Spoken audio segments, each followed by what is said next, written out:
This program is a production of the Reformed Forum, an organization devoted to producing and distributing Reformed theological content for a connected age. Online at reformedforum.org. This is Christ the Center, episode number 159. Today we speak with John Stark of the Gospel Coalition.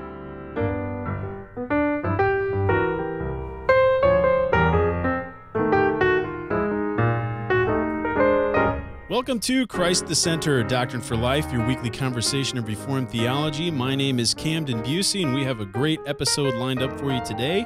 Let me introduce to you today our panel. We have Jared Oliphant, who is the Director of Admissions at Westminster Theological Seminary in Glenside, Pennsylvania.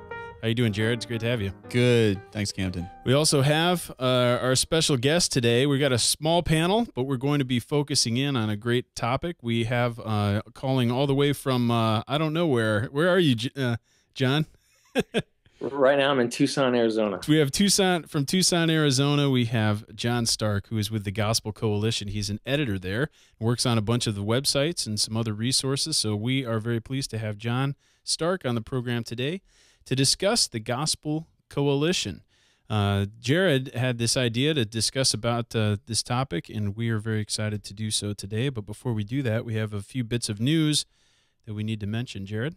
Sure. Just the first thing that I'll point out, like we normally do, because these are coming up more and more now. There is a full confidence conference on the Doctrine of Scripture that we've done in all kinds of other locations like Wheaton and Tampa, Denver. And this upcoming one is in the Fort Worth area, Keller specifically, I think, Grace Community Presbyterian Church. And that's the weekend of February 18th. And it's that Friday evening, Saturday morning. And Tim Whitmer is going to be one of the speakers. And my dad is going to be one of the speakers, Dr. Scott Oliphant. And we'll also have Dr. David Garner speak. So look for that information. It's just wts.edu/full confidence, and it's on why we can trust the Bible. So if you're in the area, definitely try to attend. Now, how many of those are available online already? Are all the previous ones or most of the previous ones available on the website? The audio, you mean? Mm-hmm. I don't know how much of the audio. That's a really good question. If you go on iTunes U, there's a special full confidence section that has like a talk from Dr. Beale on inerrancy that I thought was just amazing. There's a couple, I think, from the Amarillo one, and I think a couple from Tampa. So we'll start putting those up more. Great. Well, that's good to hear, as well as I need to mention the Westminster Seminary, California conference is going on right now. When the time that this episode airs, it will already be over, but it will be available on the website, and it's going to be on Christianity and liberalism, and so there's going to be a bunch of resources available and people speaking about Machen and related topics. So you can visit the Westminster Seminary, California website at wscal.edu. Now, as we continue on and actually begin today's discussion, we are going to be speaking about the Gospel Coalition. But before we get into the details of the organization, I suppose we ought to mention their conference. Maybe That's right. I'll let John introduce the National Conference for the Gospel Coalition and maybe a brief list of some of the speakers. John? Yeah, there are a lot of speakers. April 12th through the 14th in Chicago, Illinois, the Gospel Coalition will be putting on their national conference. And the title of the conference is They Testify About Me, Preaching Jesus and the Gospel from the Old Testament, which we feel, and I know it is, just a really important issue for pastors who not only want to teach New Testament, but be faithful shepherds and preach the Old Testament and preach Christ and Him crucified. So it's going to be a great conference. The speakers are many. We have over 50 speakers. So if we just talk about plenary speakers, Moeller, Keller, and Alistair Begg are all giving a talk. There's a panel discussion on sort of the nitty-gritty aspects of preaching Christ in the Old Testament. So Keller, Duncan, Crawford Luritz, Don Carson, Brian Chappell, I think are all doing a panel discussion. James McDonald and Matt Chandler are other speakers on the plenary. And what are these? These are just meant to give examples of what does good Old Testament preaching look like? Mm-hmm. And then the panel discussion is sort of what are challenges, what are issues, what are helpful things we can do. Mm. And Yeah. then we can, there's tons of workshops. So, and you can see all this on our conference page at thegospelcoalition.org. Mm-hmm. But just to give you a little taste of it, Tabitha Anabule has given a little workshop on the gospel for Muslims. Many guys like Moeller and Driscoll and others are doing sort of a panel discussion on training up-and-coming pastors, inner city church planning, adoption, counseling. David Powson's given a talk. Kevin DeYoung is given a talk on what is the mission of the church. It looks to be real helpful. So, I mean, the list can go on. There's so many speakers and so many different topics being addressed. And I'm sure many of our listeners are very familiar with many of the people you've already listed, but if you're not, you can visit, as John has already mentioned, thegospelcoalition.org, which is the primary website of the Gospel Coalition organization of which John works and of which we will be speaking about today. And they do all sorts of things. So there's a ton of resources available there, information about member churches and just a lot of articles, videos, and various pieces of Reformed and evangelical materials that are available on the website, thegospelcoalition.org. And there they also have a bunch of blogs from a number of the primary, a number of the speakers that are going to be at this conference, and a number of names that you're going to be very familiar with if you're at all online and at all agree with the doctrines of grace. Yeah, and let me also just remind us, Westminster is going to be there too, exhibiting and just talking to people, and I'm really excited about the topic, partially because it's a topic that's in Westminster's lineage, as much as anything else. When Clowney was talking about preaching Christ through all the scriptures back in the 60s, obviously this fits in well with it, and so I think that I'll be interested to hear how the talks go, from a different perspective and kind of bring it into a current context. So looking forward to seeing the talks themselves and also just talking with people and seeing their exposure to the topic in general. Mm-hmm, mm-hmm. Absolutely.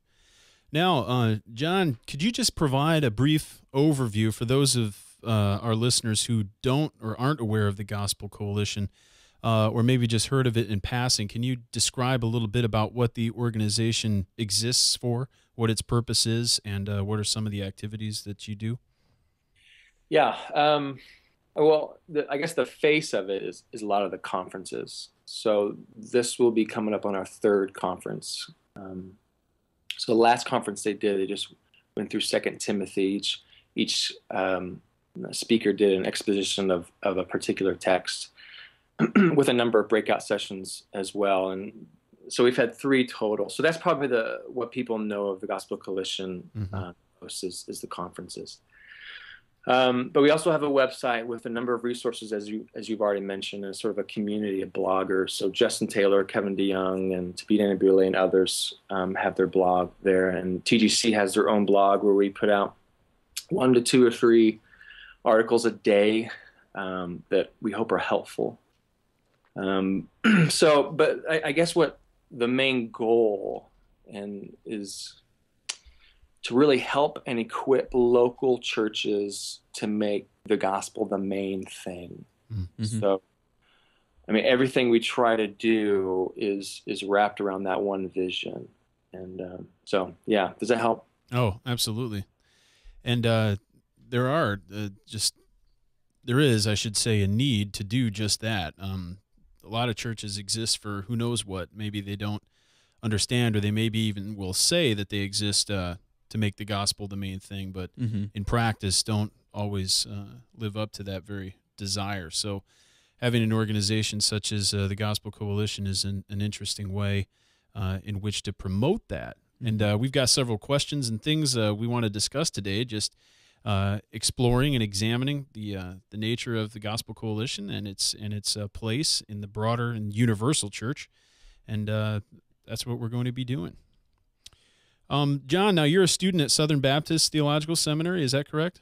Yeah. And how has your time at Southern, or your involvement and your education at Southern, how has that helped you in your work at the Gospel Coalition? And how did you end up getting started at TGC in the first place? Well, I got started. I mean, it's interesting. It's probably only interesting to me, but interestingly, how I got on at the Gospel Coalition just through a number of events, just having a couple conversations with the executive director, Ben Pace, and they had a vision of doing a few projects. One of them initially was a book review site, which is what I part of my duties is to manage a book review site, which Jared contributes to. When I have time, and I have to issue a public apology for having a couple books on my desk right now that I need to write a review for. So hopefully that will be forthcoming. Yeah, I'll let your conscience be pricked as much as it will. So, definitely. So yeah, just through a number of ways, just being able to help out. I was working at the Council on Biblical Manhood and Womanhood at the time when I started, and making that transition, just helping with a few projects, and it just sort of grew into a editorial position. But at Southern, I guess probably in many ways, your guys' experience at Westminster, there's a big focus on biblical theology. Mm-hmm. And of course, biblical theology puts the Christ event or the gospel or the work and life of Christ at the center of Scripture. Mm-hmm. And so that's helpful. And so when we do things like this conference or we talk to pastors about writing for us and they want to do similar things, it's just energizing. And so seminary at Southern has done nothing but help me, and they get me excited about the content at TGC. Yeah, and you mentioned the content at TGC, and there's so much. And since you're the editor, I wanted to ask you how you actually go about just day-to-day managing all of this material. Not only managing what you have, but actually asking or soliciting for other material and then collating it all together and putting it out in such a way that is very accessible and also very attractive. You have a very nice website. Mm-hmm. It's very usable. So how in the world do you handle all this when you have so many people involved as contributors and so many different potential people out there that might want to contribute? Well, I mean, I guess the unique contribution that I give to the Gospel Coalition is that I'm unusually normal in my productivity, but I'm surrounded by guys who are unusually productive. So the editorial director, Colin Hansen, is on staff. Ben Pace is the executive director, so these guys are my bosses. Andy Naselli helps a lot with the Gospel Coalition. And these guys are just clear thinkers. They can write well. And they're surrounded by a community of pastors, authors, thinkers who care and are concerned with exactly the same thing the Gospel Coalition is concerned about. So while Colin Hansen and I work hard to get people to contribute and try to think on things that the church is facing and what might impact how we share the gospel and apply the gospel, it's not hard to find people who are excited about that. And so yeah, it's just finding the community of people around us who are excited about the same stuff, which there are a lot. Yeah. Well, even logistically, I have been watching a lot of the videos that are on the site, partially because, and I should back up, part of my interest in just talking to you and talking about the site is primarily because I kept seeing it pop up on the radar within the last couple years. Pastors in the area, pastors just all across the board would link to, check out this blog from Justin Taylor, check out this blog from Kevin DeYoung, check out this video that features Mark Driscoll and this guy and that guy.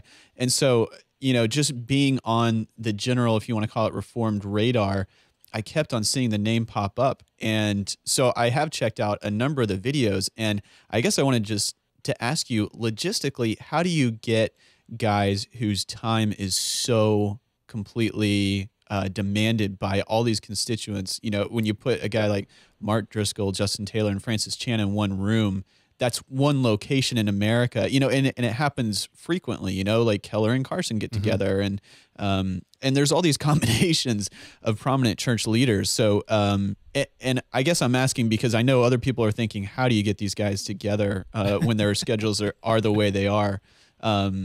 Yeah, so just kind of curiosity. How does that You're work? asking me to share the dark. Yeah, right. If this is we know what something- it's like here at Westminster. So Exactly. Yeah, we're on campus and it's tough to schedule things. So I can just imagine having a national constituency and, you know, how that works. So, you know, can you shed any light on what that looks like from a logistical standpoint? Well, the secret to that, I guess, is we have a council meeting once a year. Oh. So our council meeting is made up of 44 pastors, scholars who think similar to us, and they want to center their ministry around the gospel and help other ministries center around the gospel. So, you know, if you get all those guys in one room and you're in the same room for 3-4 days, you can just sort of tap their shoulder and say, hey, can you get with this other person and talk on this particular issue? And the wonderful thing about these guys is, you know, they're quick on their feet, so you can just sort of give them an issue and they can talk forever on it, but we try to keep it to around 10 minutes. So the secret behind that is we got them all in one spot for a council meeting. So, so I guess that, and you know, we have a bank of videos, and we just occasionally release one or two. Yes. So. Yeah. Okay. Well, that's helpful. Well, and along those lines, just dealing with like the content of both the blogs, the videos, the articles, the book reviews. You know, when you say that the gospel is the focus, you know, I want to trumpet that like crazy. And then I think the natural question is what is the vetting process, and how do you deal with nuances from tradition to tradition who may have, you know, slightly different takes on the gospel or other things to say about, you know, the nuances that exist in the church today? Yeah, I mean, that's a hard question, and it's peculiar to each situation. So I'm just speaking in just wide generalities here, and I'm probably going to speak more for Colin Hansen because he's going to make a lot more of those decisions than I do. But I think if we use, I mean, Moeller has this idea of how do you make things, or how do you see things that are more important and less important, and we try to focus things around first things.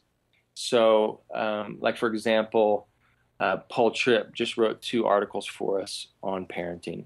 Right. The main emphasis he was getting at is, how does the gospel inform our parenting? You know, our parenting is not just trying to get our kids to obey, but it's really laboring so that someday they'll believe in the gospel. And so there's lots of certain things that we can look at: parenting, family issues, politics. How do we, you know, and this is, you know, there's lots of controversy around things like politics and 2 kingdoms theology, but you know, how do you make the gospel center? And we're okay with different opinions on how that works out. So, I mean, Tim Keller and John Piper are probably going to look pretty different on things like politics and church ministry. Or I guess even a clearer example is Mark Dever and Tim Keller may look a little bit, or maybe they won't be so different, but maybe they'll nuance things. But you know, we'll be happy to publish what both they say about politics. So, you know, it's just, it's how do you take an issue and center it around the gospel? How does the gospel inform it? And those sorts of things. And actually, when you do that, when you center on the gospel and you see how the gospel shapes any particular issue, it actually gets to be more pointed, even more helpful in many ways than just talking about the issue. So I think we have sort of a target here when we take any issue and we wrap it around the gospel or see how the gospel shapes it. So anyways, does that help a little bit? Yeah, I think so. Yeah, I do too. Along the same lines, I need to ask the perfunctory question, I believe, about the difference between the Gospel Coalition and a denomination. Yeah. When you're doing what you do, and the organization cuts across so many different traditions or denominations or conventions, for that matter, the SBC not being a denomination per se, but being a convention. How do you go about defining what the Gospel Coalition is? I guess asking how you define coalition, and how does that play a role with different views on ecclesiology and different church polities, particularly the Presbyterian one, because that's where we're coming from. Yeah. That's a hard issue to tackle. Things like, because so many people have different views on what denomination means, Mm-hmm. what coalescing means, and cooperation means. So, cooperation in the Southern Baptist world is going to look a little bit different than it will in the OPC world. True. So that's a difficult question, but let me just maybe answer it this way. I think we see the Gospel Coalition as a network. So it's less of I hope it's less of a come and see how to do it, more than let's get together and equip each other and see what's working in Iowa Mm-hmm. and other small places like Nebraska. How's the gospel working out in those areas? So we have a program called Ordinary Pastors, Mm-hmm. to where these guys probably won't headline conferences. They don't have any interest in writing books or writing for Christianity Today, but they're faithful in preaching the gospel, in discipling members, so that when they respond to others, or respond to God, they do it in a godly fashion because they love God and they love the gospel, because of a lot of what their pastors are doing. So the main emphasis on ours is really to equip pastors on becoming gospel-centered, being for the local church, providing a way in which local churches can network, so local pastors can get together and pray for one another, encourage one another, and things like that. Is that helpful? Yeah, all of those things are good things. It can be a little confusing for people to come and try to parse these issues out, but yeah, it's very helpful, the way you've described that. On a related issue, one thing that we have that the OPC and the PCA, for now, are members of is called NAPARC, which is the National, or the North American Reformed and Presbyterian Council. Right. So in that terms, that's another word, a council. But what they do is they come together on the basis of shared confessional standards for the most part. And the URC is involved as well. There are a bunch of others, RPCNA, I believe. I don't mean to forget any of the Presbyterian or Reformed groups that are out there. There are many. And they convene every year or so to discuss many of those same issues. But it's interesting because they do so and are typically Presbyterian in church government, Right. but yet they gather together and do a similar thing, but are not often producing resources, at least in the same vein and the same multimedia and the same quantity as the Gospel Coalition. I really do hope. There is a huge, significant value to things like that, because there are issues that a presbytery is facing that a local network of Baptist churches aren't facing, simply because of polity issues. Yeah. Mm-hmm. And so I'm thankful for those networks that help particular pastors answer questions that uniquely they only have. So we don't want to replace that. I don't think that's a desire at all, is to replace denominations or denominational work. But there are, in some sense, general questions that Presbyterian and Baptist pastors have that absolutely share. So our labor is to help make connections and networks so those questions can be answered. Yeah, and a good resource for that on the site is you have a map that just has points where different churches who are involved in the coalition, you can just see, if you click on, say, Pennsylvania, you can see all the churches in Pennsylvania who are a part of the coalition. And Westminster is, clearly we have Presbyterian roots, and that's great. But we've also had a lot of conferences, these full confidence conferences at, a Baptist churches, a Baptist church, a broadly evangelical, non-denominational church. And there are many students here too from a variety of places as well. Yeah. And so as I look at that map, I see it as just a helpful resource for a pastor to go, who is around me who, maybe the first step to finding like-minded pastors who may not necessarily be in the same presbytery, in the same Baptist circles. There's a lot of Sovereign Grace churches in the area. So I guess you can call it like a good shortcut in terms of, how resources go. So I think it's the way you use it and how you see it rather than, I don't know, something else. I'd agree with you there. This always brings up questions about standards. I mean, like confessional standards or doctrinal standards and those sorts of things, and the question of where you draw the line. A lot of people will question the OPC and the PCA, for instance. Why do they remain separate? Well, the OPC has voted itself out of existence before to merge with the PCA, but they wouldn't have us. So, but there are many who would not want to go into the PCA because of certain views on missions and how the mission field is handled and all sorts of things. So that's one example of drawing the line at a certain place.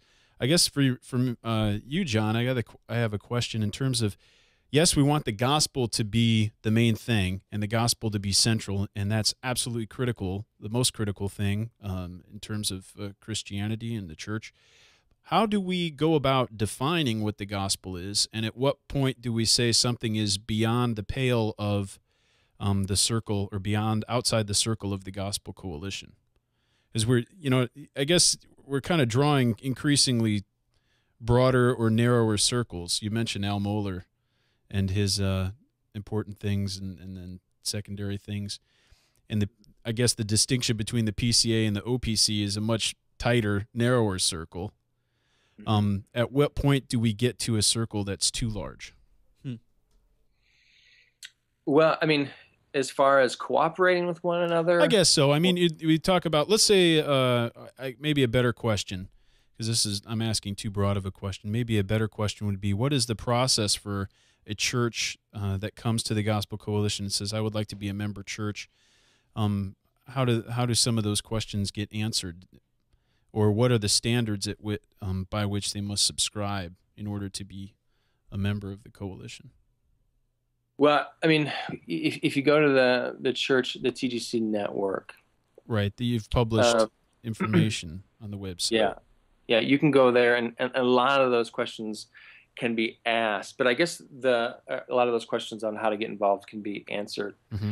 But I guess if you want to talk more like what lines do we draw, or where do we come to a place where we say we can't cooperate anymore with another church, and maybe I just want to be careful and just say, maybe this is probably coming from me, and I'll probably say a lot of things that a lot of the coalition council members would say, I think. But just for the record, I should also mention, if you visit the website at gospelcoalition.org/about, much of this material is here. So I'm asking the question for the sake of discussion, knowing that many of the answers are available, and sure. And I have read through these things before too. But I mean, where do we draw the line? At what point? The first point here is the Triune God. We believe in one God, eternally existing in three equally divine persons: the Father, the Son, and the Holy Spirit, etc.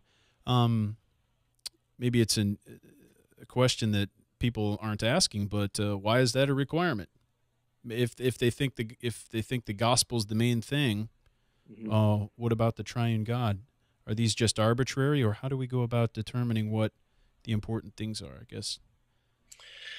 Yeah, well, if we're moving beyond sort of what does it look like to be a part of the Gospel Coalition, and just maybe what does it look like for important background issues of cooperating, or I would say absolutely, the Trinity is strictly connected to the gospel. Without an understanding of the Trinity, we don't have the gospel. Absolutely.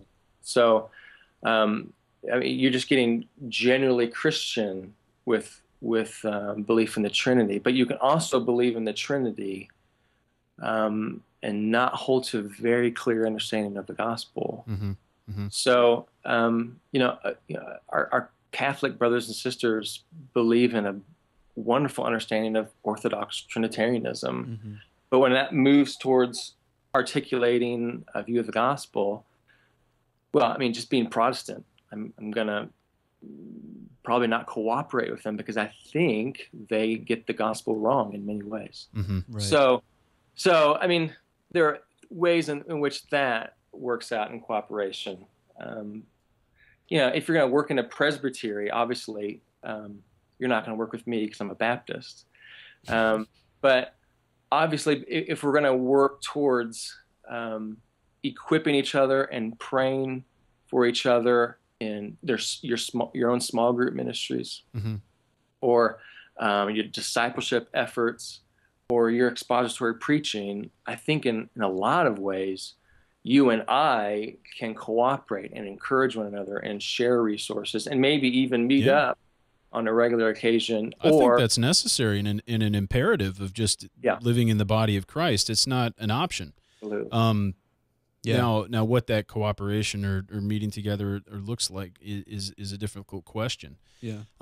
Some people have stressed the unity that we find in the sacraments, or some people don't like that term, but the Lord's Supper and the sacrament of baptism, we find a unity in all different confessional stripes of Christianity, but also especially between Presbyterians or OPC and PCA types and Reformed or I should say Calvinistic Baptists. There's way more overlap than there is difference, and I think we do need to draw lines in terms of denominational affiliations and how we go about in our church government and all, but those differences shouldn't be stressed. I don't think there's much more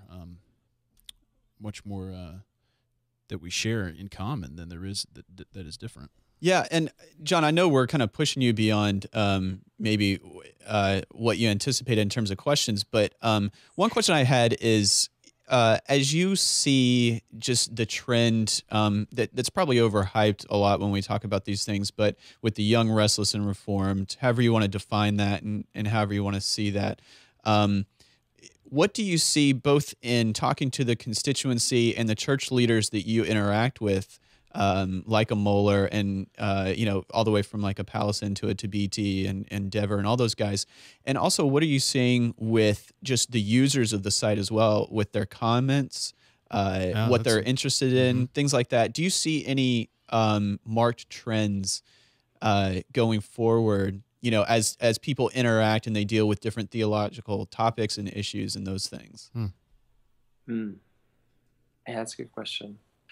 I think a huge issue, and I'm not an expert, so I won't answer any questions on this issue, but a huge issue is the cultural engagement. Mm-hmm. So, you and I will, I think, agree on a ton of things, even ecclesiology, the three of us will, in many ways, though I'm still Baptist. And a lot of doctrinal issues we'll agree on, but in some ways, probably us three at some level will disagree how to engage culturally. How do we bring our Christianity to bear on politics, on the arts, and that sort of thing. Now, I'm not saying much about what you guys actually view, but right, it probably at some level we're all Reformed, or at least I call myself Reformed, and we agree on a lot of levels that would seem to be very fundamental. But once we get to areas of cultural engagement, they differ. So that turns into be a pretty heated argument. And a lot of people, I think, want clarity. So Van Druneman's book, Living in God's Two Kingdoms, I think was a really helpful book on clarifying a lot of issues. Now, I didn't personally agree with every conclusion he made. I agreed with a lot of them, and I loved his theological framework. They put everything in, of course. But a lot of our, I think, readers want those questions answered, Mm-hmm. or at least the categories on how to start answering those questions.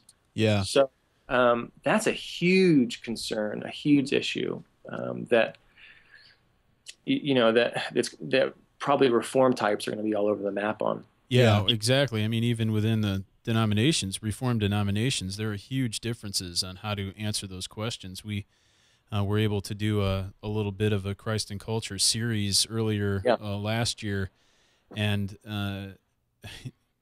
these people subscribe to the same standards, but are coming up with vastly different answers to various questions. So it just goes to show there are a lot of things in which there are differences, and just deciding where and when to come together and in what form is a very difficult question. Yeah, and I'd love to see it be a prompt for just the church at large have a surge of eschatological teaching and awareness, I guess you can say, because I mean, if I can just, the transformational eschatology stuff that goes on in some circles, sometimes it just smacks as just not as thorough as I'd want it to be. And so it may be that whole, that this topic that's brewing gives rise to a more thorough investigation of eschatology, not in like the amill, premill, even though that's part of it, but just in, where is history going and how do we think about biblical theology as a whole, which obviously relates to a lot of what you guys are going to be doing at the conference this April.